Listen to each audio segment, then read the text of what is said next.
In 2092, climate changes has destroyed most plants on the planet, making Earth nearly uninhabitable.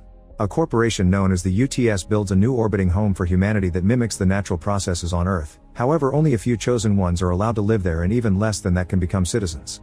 Those remaining on Earth have to deal with the polluted air, high taxes, and extreme poverty. Founder of UTS Sullivan is working on making Mars a new Earth by growing genetically modified plants. He tells a bunch of reporters about all his plans, announcing that the grand opening of a Mars colony will be soon.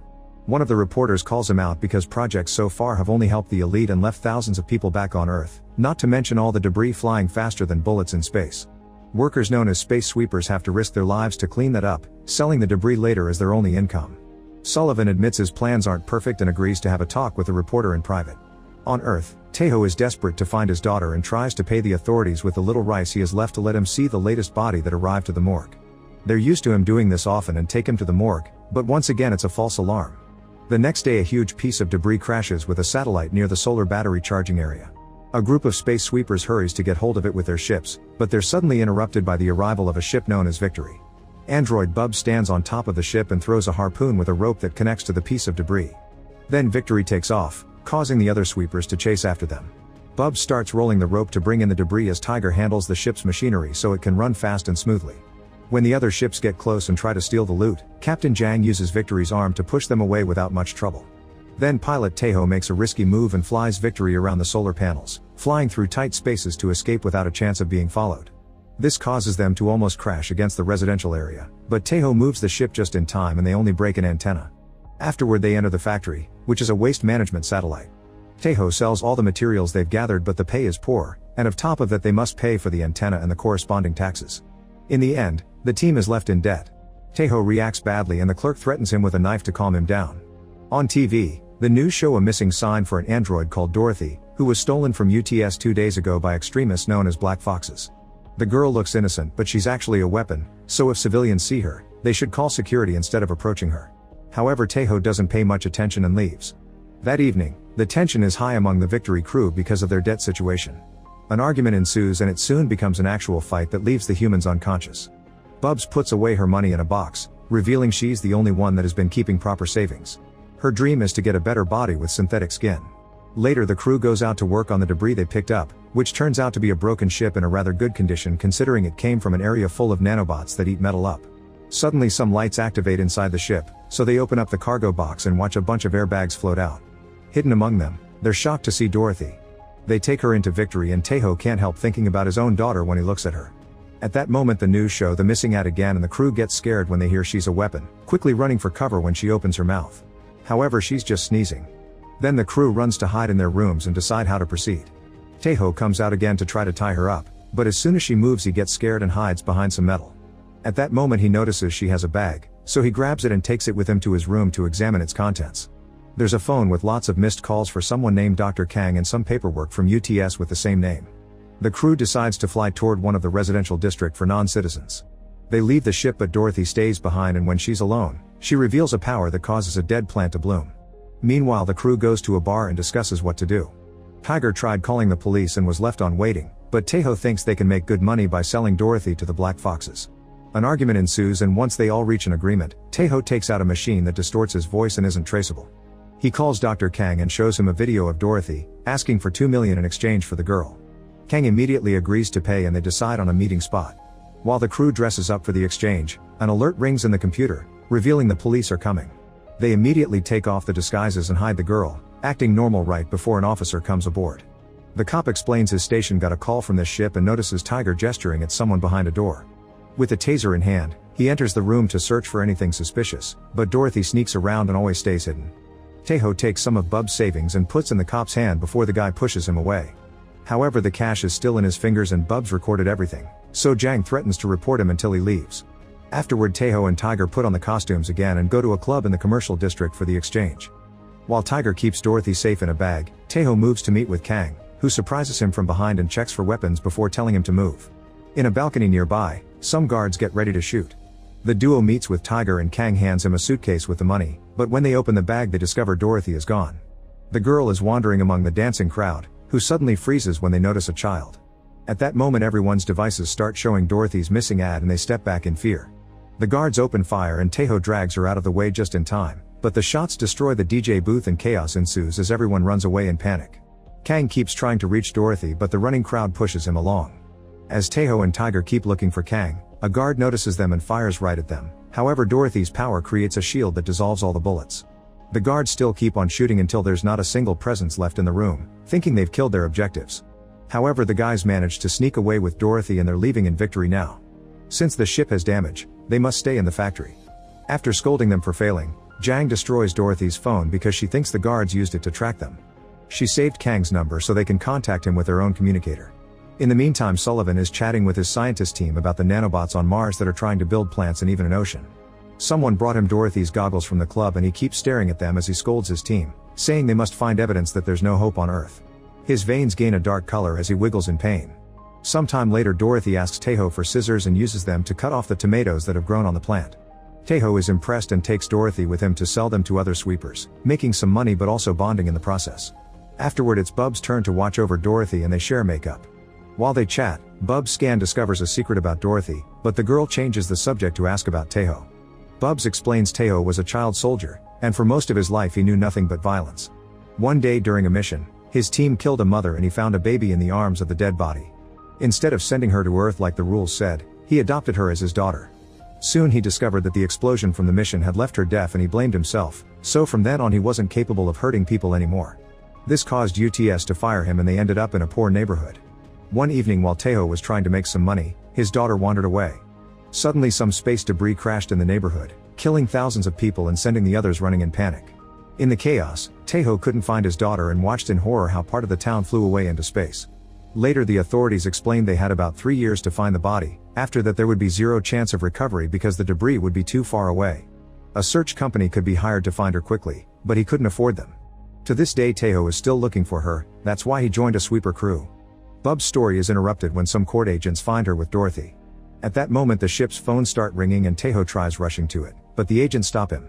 A desperate Taeho just pushes them away and manages to get the call, during which he agrees to a new meeting with Kang. Unfortunately the court agent sees victory, announcing it's now property of the bank because of the crew's debt. In private, Tiger admits he doesn't want to sell Dorothy anymore because he fears what they may do to her, but Taeho needs the money to find his daughter and the crew needs to get the ship back. When Dorothy goes to the bathroom, a man follows her inside. Suddenly the crew hears her scream and they realize she's been kidnapped. The crew immediately starts looking for her and Tiger remembers the tunnels, so he jumps in there to find a man taking Dorothy away. A chase ensues and Tiger loses sight of them, but Taeho arrives just in time to take Dorothy from the kidnapper by surprise. Then the guy takes out a blade, only for Taeho to quickly bring him down with his soldier training. Unfortunately the man isn't alone and more masked criminals come out at the same time Tiger returns, angrily beating them all up in just a matter of minutes. Jang also comes and unmasks the leader, discovering the clerk that usually buys their debris. In the meantime, Sullivan is having a meeting with the reporter that called him out. Sullivan explains he doesn't choose the citizens according to their economic status, his system runs DNA tests to choose the people with the best genes. The reporter points out that UTS is draining Earth's economy and creating too much space waste, effectively accelerating Earth's death. Getting creepy, Sullivan starts describing how he saw everyone in his village die when he was young and he lost his family, so since then he promised he would make humanity better. At the same time his guards bring an unconscious black fox and drop him on the floor. Sullivan tells the reporter he'll make him a citizen if he shoots the fox, and the reporter does it after some hesitation. However, Sullivan sees this as proof the guy is trash and kills him while his skin changes color. Back to the crew, they confront the kidnappers while Dorothy rushes to the bathroom. Jang points out robots don't poop and concludes Dorothy is human, which Bubs confirms. Then she uses a special light to reveal the kidnappers' tattoos, proving them to be black foxes. The group explains the foxes aren't terrorists, they're actually an environmental organization. Dorothy was born with an illness that destroys her nerves, so her father Kang injected nanobots into her body. These repaired her nerves but also gave her special powers to make plants grow. This meant she could heal Earth and Sullivan's Mars project wouldn't be needed. When Sullivan heard about Dorothy, he sent his guards to kill her. The labs and scientists that worked with her were destroyed, but Dorothy couldn't be killed because the only way to kill a nanobot is to use a hydrogen bomb. Such a bomb can be found inside the factory's anti-gravity system, so the soldiers want to put her there and blow it up. Then the factory would crash on Earth and cause enough natural and nuclear disasters to finally put an end to it. In short, Sullivan wants to cleanse humanity. Suddenly they hear some gunshots and discover the soldiers have arrived at the factory and are looking for them by hitting any person they see in the way. The foxes escape through the back door while Jang and Tiger walk normally through the corridors, pretending they're random workers. Taeho takes Dorothy and they escape through the vents, but Dorothy sneezes and a soldier sees them. They start moving faster as the soldier opens fire and Jang creates a distraction by activating Victory. Taeho and Dorothy manage to make it to a bridge and run as they dodge the fire from the guards, jumping at the last second to grab onto the ship before it leaves. When a soldier also jumps and lands on top of Taeho, it pulls at Dorothy until they're both falling. The soldier makes a perfect landing and gets ready to catch the girl, only for Tiger to swing by and catch her first. Once everyone is aboard, Taeho flies out as fast as possible. There are missiles following them and one explodes too close to the ship, sending it flying into the debris field. Soon Victory starts failing and the crew can't keep up with all the necessary repairs, which allows a nanobot infestation to get into the ship. As the nanobots cover the entire Victory, Dorothy activates her powers and sends them all away in seconds. Then she passes out and Tiger notices her heart has stopped, so he immediately starts CPR.